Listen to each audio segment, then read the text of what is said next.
Akalar, assalomu alaykum. Sizlar bilan Mr. Alixanov. Akalar, yana bitta zo'r vakansiya bor. Stroyk ishi.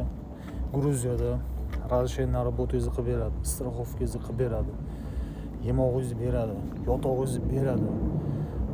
Plastik ishlarni tushunganlarga $2,5 1 kvadrati. Mavalet ishlari bor, gipsokardon ishi bor, abo'y ishi bor. Akalar, ish simidan sezon ochildi, boshlandi. Ustalar kerak, konkretno ishlaymiz degan odamlar kerak. Murojaat qilinglar. Hamma dokumentatsiyalarni qilib beriladi.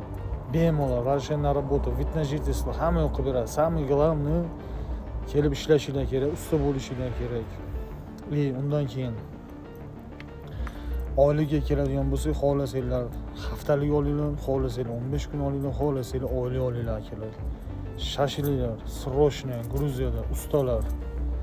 Sizlar bilan Mr. Alixanov. Keyingi vakansiyalarimiz Latviya, Bolgariya, Slovakiya.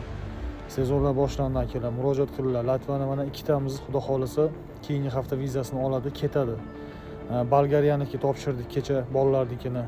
Bundan keyin Slovakiyaga mashina zavodga bitta opa bilan bitta akanikini topshirdik. Общий akalar. Ishlar boshlandi, sezon.